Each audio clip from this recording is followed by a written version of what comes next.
بیت الخلا کے احکام پڑھیں گے. کیا پڑھیں گے جی؟ بیت الخلا. بیت الخلا کیا ہوتا ہے؟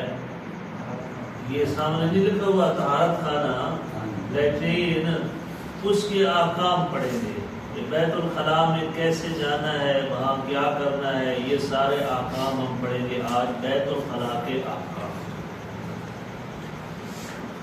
مسئلہ نمبر 1 ہے پیشاب اور پاخانہ کرتے وقت اپنی شرمگاہ کو کن افراد سے چھپانا واجب ہے؟ پیشاب اور پاخانہ کرتے وقت اپنی شرمگاہ کو کن افراد سے چھپانا واجب ہے؟ شرمگاہ سے کیا مراد ہے؟ ٹھیک ہے، یعنی اگلی اور پچھلی شرمگاہ، عضو تناسل اور مقعد شریف، یہ کیا ہیں؟ یہ شرمگاہیں. اتنے آپ مطلب کہ ناسمجھ نہیں ہے. عضو تناسل بھی آپ جانتے ہیں اور مقعد بھی جانتے ہیں. جس کے اوپر آپ بیٹھے ہوئے ہیں یہ آپ کی مقعد ہے، اور عضو تناسل جو ہے وہ پیشاب کی نالی، جو چھوٹی نالی، چھوٹے پیشاب کی نالی جو ہے وہ عضو تناسل. فرماتے ہیں کہ ان دو شرمگاہوں کو، یعنی اگلی اور پچھلی شرمگاہ کو کن افراد سے چھپانا واجب ہے؟ میاں بیوی کے علاوہ ہر اس انسان سے چھپانا واجب ہے جو اچھے اور برے کی تمیز رکھتا ہو، چاہے وہ خاتون ہو یا مرد ہو. وہ محرم ہی کیوں نہ ہو، جیسے ماں، بہن اور بیٹی وغیرہ. ٹھیک ہے، مسئلے کو ذرا دقت سے سمجھیے گا. اصل میں مساوقات جو ہوتا ہے نا کہ بندے مسئلے نہیں سمجھتے اور آدھ پڑھت سمجھ لیتے ہیں، پھر ان کو غلط بیان کرتے ہیں. میاں بیوی کے علاوہ، یعنی میاں اپنی بیوی سے شرمگاہ نہیں چھپا سکتا، ٹھیک ہے نا، نہ چھپائے تو کوئی حرج نہیں ہے. اور بیوی اپنے میاں سے شرمگاہ نہ چھپائے تو کوئی حرج نہیں ہے.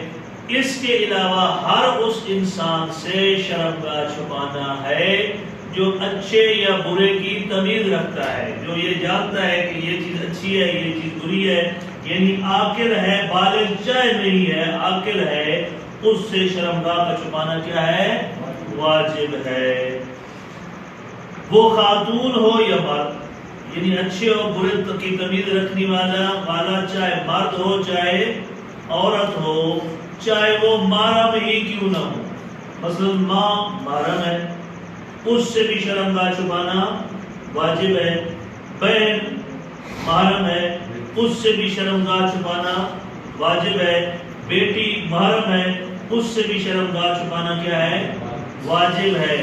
یہ اس وقت واجب ہے کہ جب بندہ اپنا عاقل ہو جائے، یعنی اچھے اور برے کی تمیز بندہ رکھتا ہو، تو اس وقت ان افراد سے شرمگاہ کا چھپانا کیا ہے؟ واجب ہے. اگلا مسئلہ، پیشاب یا پخانہ کرتے وقت قبلہ رخ ہونے کا کیا حکم ہے؟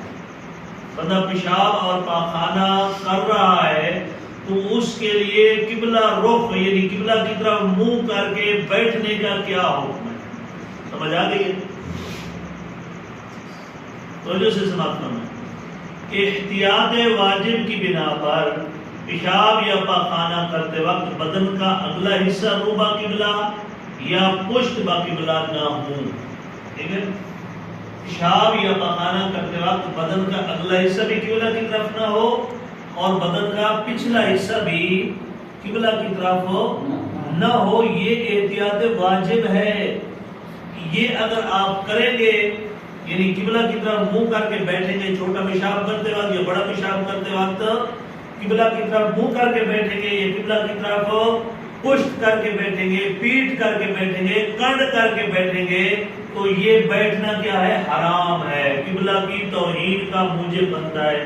اب سوال یہ پیدا ہوتا ہے کہ بسا اوقات کہیں بندہ جاتا ہے مہمان یا کسی گھر میں جاتا ہے تو وہاں جو ٹائلٹ بنا ہوا ہوتا ہے، لیٹرین بنی ہوئی ہوتی ہے، تو اس لیٹرین کا پارٹ بھی اسی طرح ہوتا ہے، یعنی قبلہ کی طرف جو ہے وہ اس کی پشت ہوتی ہے اور مشرق کی طرف اس کا جو ہے وہ منہ ہوتا ہے تو بندہ جیسے پارٹ ہوتا ہے ویسے ہی جا کے بیٹھ جاتا ہے. تو اب یہ نہ کہے بندہ کہ مجبوری تھی کہ پارٹ ہی ایسا تھا. شریعت مجبوری نہیں دیکھتی، جو حکم حرام ہے وہ حرام ہے. تو آپ جو ہے وہ اس پارٹ کے اوپر جو ہے وہ ایسے نہ بیٹھے، پارٹ ایسے ہے تو آپ ایسے بیٹھ جائیں.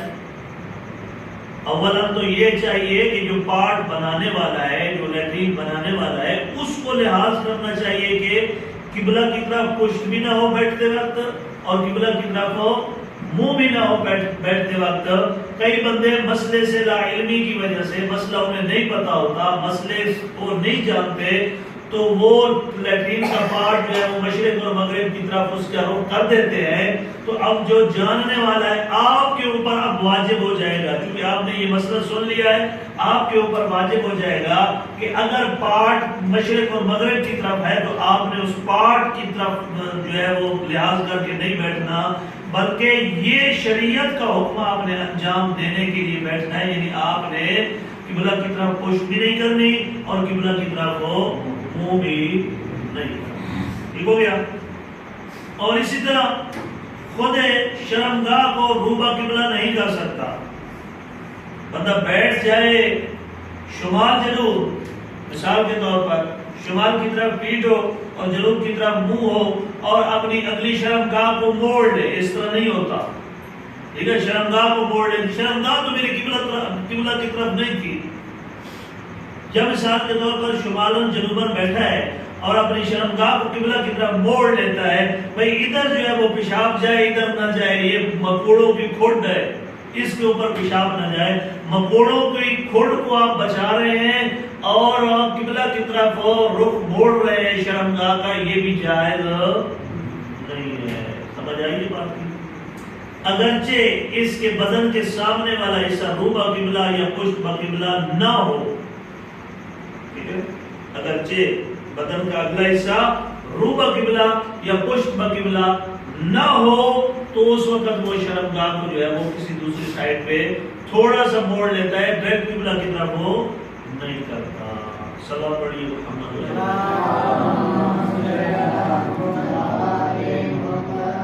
بیت الخلاء کے احکام میں اگلا مسئلہ ہے جی، کسی کے بیت الخلاء کو استعمال کرنے کا کیا حکم ہے؟ کسی کے بیت الخلاء اپنا نہیں ہے، کسی کا ہے، اس کو استعمال کرنے کا کیا حکم ہے؟ کہتے ہیں کہ کسی کے بیت الخلاء کو اس وقت تک استعمال کرنا جائز نہیں ہے جب تک اس کے مالک کی اجازت کا یقین یا اطمینان نہ ہو. ٹھیک ہے؟ ابھی مثال کے طور پر یہ اون صاحب کا جو ہے وہ مسجد کے ساتھ جو ہے وہ لگا ہوا ہے، مسجد کے ساتھ ان کا وہ بنا ہوا ہے، لیٹرین بنی ہوئی ہے، بیت الخلاء ہے اون کا. تو اب اون کے گھر والے اس بات کے اوپر راضی ہیں کہ اگر نمازی مسجد میں نماز پڑھنے کے لیے آئیں اور وہاں آ کر جو ہے وہ طہارت کر لیں، استنجا کر لیں تو کوئی حد نہیں روکتے. عرف عام میں وہ نہیں روکتے، کوئی بھی استعمال کرتا رہے نماز کے لیے استنجا کرنے کے لیے تو نہیں روکتے. تو اس کا مطلب یہ ہے کہ یہاں پر جو ہے وہ استنجا کرنا کوئی حرج نہیں ہے، لیٹرین کو استعمال کرنا کوئی حرج نہیں ہے. اگر کوئی بندہ لیٹرین کو استعمال کرنے کے لیے آتا ہے کسی اور کے گھر میں تو وہ اس سے برہم ہوتے ہیں، ناراض ہوتے ہیں، یہ محسوس کرتے ہیں، تو وہاں پر بیت الخلاء کرنا جائز نہیں ہے، بلکہ مالک کی اجازت کا ہونا کیا ہے؟ ضروری. اور اسی طرح اسی لہذا اسی طرح مسجد اور مدارس کے بیت الخلاء کو اس وقت تک استعمال کرنا جائز نہیں ہے جب تک یہ یقین یا اطمینان نہ ہو جائے کہ یہ بیت الخلاء مدارس میں رہنے والے اور مسجد میں نماز پڑھنے والوں کے علاوہ سب کے لیے عمومی طور پر وقف ہے. اور اس مسئلے کو ذرا دقت سے سمجھیں. مثال کے طور پر یہ مدرسہ ہے، اس مدرسہ دارالقرآن کا جو لیٹرینیں ہیں، یہ لیٹرینیں بنوائی ہیں جو مدیر مدرسہ ہے، اس نے لیٹرینیں بنوائی ہیں اور اس نے اس نیت سے بنائی ہیں لیٹرینیں کہ مدرسہ کے بچے یہاں پر واش روم استعمال کریں گے اور وضو کریں گے، قرآن پڑھیں گے، دنیات پڑھیں گے، احکام پڑھیں گے، محمد والے بیت محمد کا دین پڑھیں گے، یہ اس لیے بنائی ہے۔ اور پھر یہ بھی نیت ہے کہ اگر باہر سے کوئی بندہ آ جائے اور یہاں پر نمازی پرہیزگار جو ہے وہ طہارت کرنے آ جائے تو اس کو نہیں روکیں گے، ٹھیک ہے، اس کو نہیں روکیں گے، وہ بھی آ کے جو ہے وہ یہاں پر طہارت کر لے تو کوئی حرج نہیں ہے۔ اگر مدیر مدرسہ نے، مدرسہ کو جو پرنسپل ہے، مدرسہ کا جو محتمم ہے، مدرسے کے جو انتظام کرانے والا ہے، انتظام کو چلانے والا ہے، اگر وہ اس چیز سے ناراض ہوتا ہے کہ باہر سے لوگ آ جاتے ہیں جی، نہ وہ قرآن پڑھتے ہیں، نہ وہ دنیات پڑھتے ہیں، نہ وہ مسجد میں نماز پڑھتے ہیں، کہ حال میں نماز کے لیے نہیں آتے، بس آتے ہیں اور فقط جو ہے وہ بیت الخلا کو استعمال کر کے چلے جاتے ہیں، تو ان کے لیے یہ ٹھیک نہیں ہے، کیونکہ وہ صاف نہیں کرتے، یہ نہیں کرتے، وہ نہیں کرتے۔ اس قسم کی اگر محتمم مدرسہ، مدیر مدرسہ، پرنسپل مدرسہ کی نیت اس طرح ہو تو پھر وہاں سے باہر سے آ کر بیت الخلا کو استعمال کرنے والے لوگوں کے لیے بیت الخلا استعمال کرنا جائز نہیں ہے۔